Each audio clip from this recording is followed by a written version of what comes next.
Shalom, everybody, and welcome to Regah Bivrit Shorashim edition. We are walking through the Ben Ish Chai in the book of Vayikra.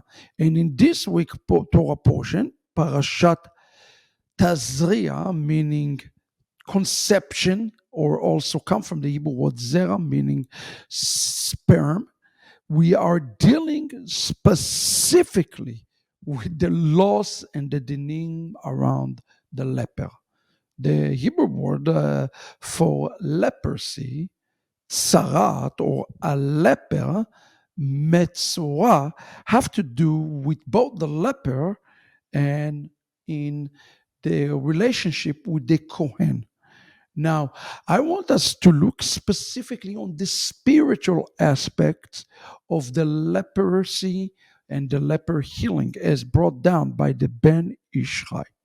We're going to look today at Leviticus chapter 13, and we are going to start at verse 13. Let's read together.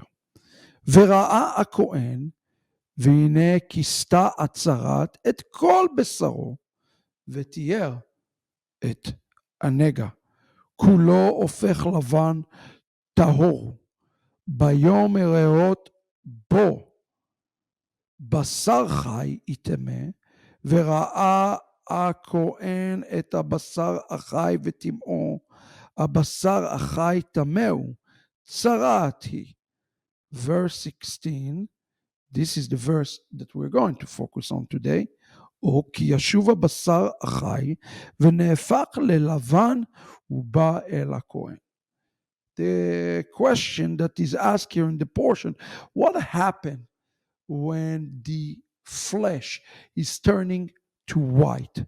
Now, who is he talking about here when he's speaking about the flesh that turning to white?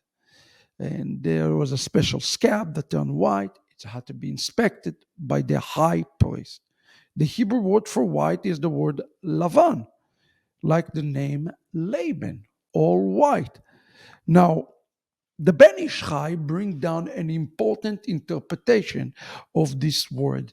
He doesn't use the word ish or adam, both words used to describe a human being. It uses the word basar. And he says, it is known that a human being is called basar, quoting Isaiah chapter 66 verse 23, which says, יבוא כל בשר להשתחוות לפניי אמר אדוני. You see, basar is not just a regular person, he's a person who is resurrected. And he's connected it to Deuteronomy chapter 4 verse 4 when it says, ve'Israel nikreu Chaim. This is important because this expression that is used in the portion here, it's critical. It is basar chai, not any old basar, but basar chai. And Israel are called chaim. So when we look at this expression basar chai, we are speaking about a resurrected the individual, like it says, Ve'atem advekim be'Adonai, you who are dvekim, like the word devek, cleave, glued to God, El Adonai Elechem, Chaim kulchem hayom, you are alive today. And this is important to understand this, that when you use the term Yashuv, so look at these three words together, Yashuv, from the word teshuvah, basar achai, returning, resurrecting being. So this is one of the things that we have to understand. Yes, the Kohen is the one who has been said, oh, you are clean, but the resurrection has taken place before that through the power of teshuvah. And here the Ben Ish Chai says, Ma she'en ken a'akum nikreu metim. All those who are workers of idol worship, avodah zara, they are called metim. According to Brachot 18, the one who is wicked is called Met, which is the opposite of Chai. Again, what is Met? Met is dead. The word Emet is truth. Met is death. If you remove the Aleph, if you remove God, Emet, which is equivalent to Mashiach ben David, you are as good as dead. And it says there, connected to Yoma 67. It says, it is well known that through Teshuvah that we're doing in Yom Kippur, the sins and the transgression are flipped to white. Now we understand why the scab had to turn to white to fulfill Isaiah 1:18.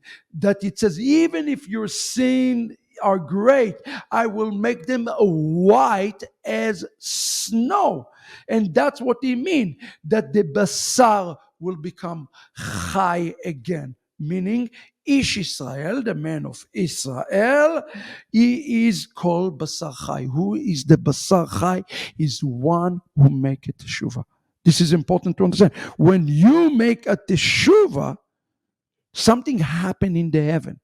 And here the Ben Ish Chai explained to us what's happening in the heaven. He says, it says, Vuba El HaKohen. That's what the text says here. Uba El HaKohen. He make a teshuva, Uba El HaKohen. Who is the Kohen? That is the question. And here the Ben Ish Chai explained to us that the Kohen, he says, Hu Michael Sar HaChesed. It is Michael, the prince of the grace, who called, according to the Midrash, Kohen. Okay? Matter of fact, what it says here in the text, it says, it's a message. Ki ayom Adonai nir'a elechem. This is last week parasha. Remember, God says, I will appear to you. This is parashat Shmini, last week, Va'ikra chapter 9, verse 4. If you take the word nir'eh, God appear, like re'eh. Nir'eh, God appeared to you. What are the four letters? The word nir'eh is the name Aaron. Elechem, to you. Flip the letter. What name do you get? Michael. Both Michael and Aaron are appearing. Who is Aaron? Aaron is Mashiach. He's called Mashiach. Both Mashiach and Michael are working together. There is a secret here that we have to understand, that the Teshuvah take the transgression and actually fuel them to become our merit in those last days. And this is amazing for us to understand, that even our sins, if they're transformed into teshuvah, guess what? Even our own sins can use as a catalyst in the heaven for the merit for the last days. And this is, friends, our Regah Bivrit, Aaron and Michael, Mashiach and Michael, working together. Return to God. Shabbat Gadol is coming.